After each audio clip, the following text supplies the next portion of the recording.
right, that one part again. Revelation 17, verse 4. And the woman was arrayed in purple and scarlet color, and decked with gold and precious stones and pearls, having a golden cup in her hand. As you can see, he has a red garment on with a white collar, right? White sleeves coming out of his robe. Is he closer to the white in hue, or is he closer to the red? A scarlet colored beast. Now, this is deeper than just one man. We're letting you know. This is an empire. Read. Having a golden cup in her hand, full of abominations and filthiness of her fornication. Come on. And upon her forehead was a name written, Mystery Babylon the Great. Mystery Babylon the Great. Come on. The mother of harlots. The mother of what? The mother of harlots. The mother of harlots. So every church that comes out of the Roman Catholic Church are harlots. Antichrist buildings. Antichrist institutions. Read. The mother of harlots and abominations of the earth. And abominations of the earth. Come on. Verse 6. And I saw the woman drunken with the blood of the saints. The blood of the what? The blood of the saints. The blood of the saints.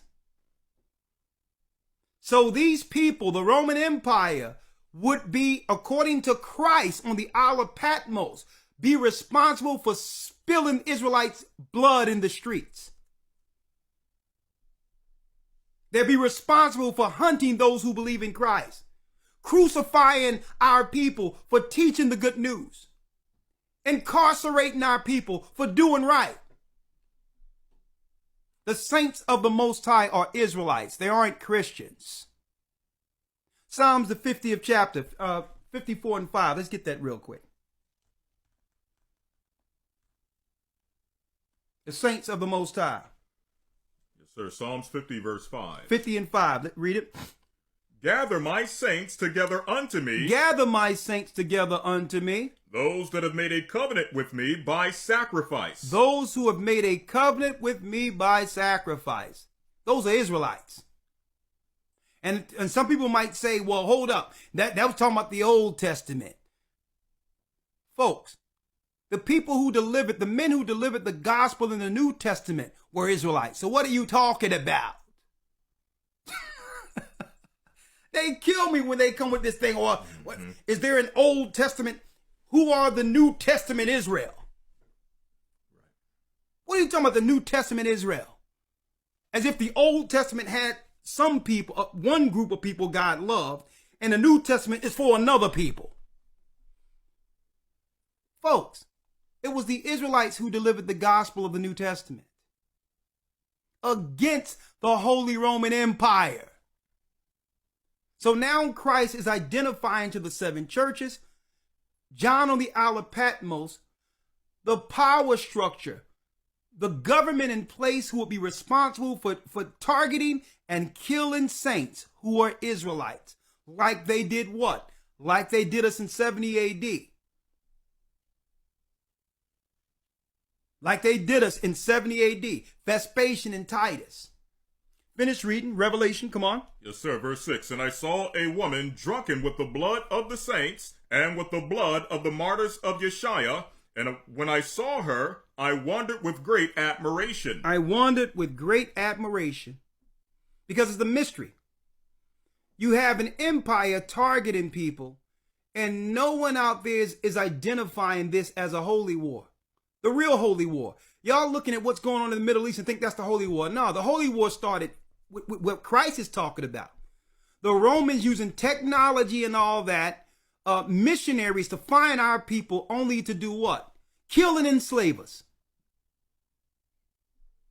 When Christopher Columbus went to discover America, folks, that was a holy war looking for us.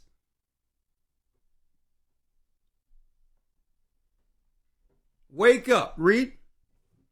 And I saw the woman drunken with the blood of the saints and with the blood of the martyrs of Yeshua. And when I saw her, I wondered with great admiration. I wondered with great admiration. Read. And the angel said unto me, Wherefore didst thou marvel? Why are you marveling?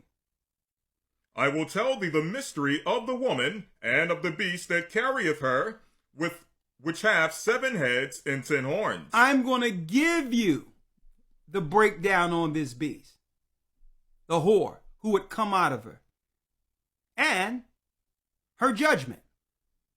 I'm going to give it all to you. America, folks, is an idea that came out of the 7 heads and 10 horns. She embodied all its power. America became what Rome hoped to become until she was wounded. Who wounded her? Who wounded Rome? We did. We wounded Rome. Rome would have been accomplished a new world order if God didn't put a spirit on our people, generals in the army, to revolt against that imperialistic power. And through that, we began to build, folks, in Europe against the Roman pagans. That's right. We were, hey, folks, King James, black man. On and on and on. The rulerships within what they call the Dark Ages, they would make you believe that 300 to 500 years of history just went blank and nothing happened. That was us fighting. King James, folks, was fighting against Holy Rome, the Roman Empire. That's why they allowed people to call them gay and all that. That's right. Sat on 3 thrones at once, King James did. Scotland, Ireland, and what? Great Britain. Scotland, I think it's Scotland, France. No, Scotland, Ireland, and Great Britain. 3. That's right. The Irish people that they say, well, Irish people went into slavery too. That was us. Those were the remnants of what? The black nobility who ruled Europe. So we wounded them. We fought against them. And this is how Rome was wounded. But what did they do?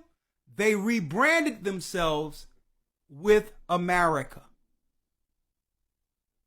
where Rome would just become a figurehead religiously, but still they would create a country to achieve what they couldn't. Because why?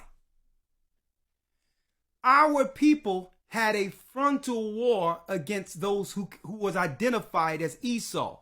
Look into the books of King James, and I'm not talking about the Bacon stories that came out after King James' death that would do what? That would demonize him. Those are Jesuit books that were created after his death to claim that he was homosexual and all that stuff. And everyone knew that King James was Rome's greatest nemesis. Straight out. But we understood what that frontal war was back then during the Dark Ages.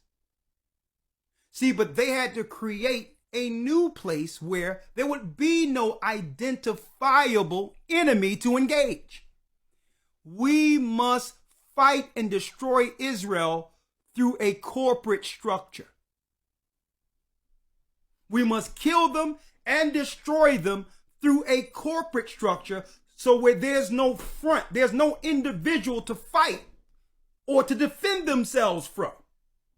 See, when it was Rome, we could defy Rome because if they came against us, we can fight back against them.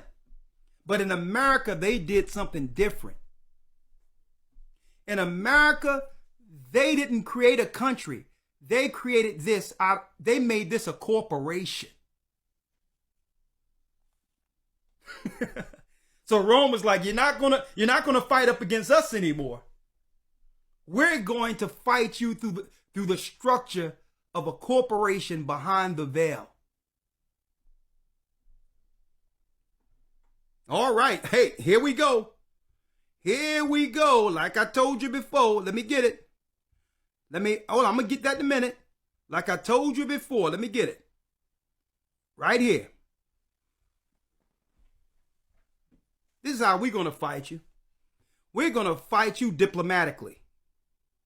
through a corporation.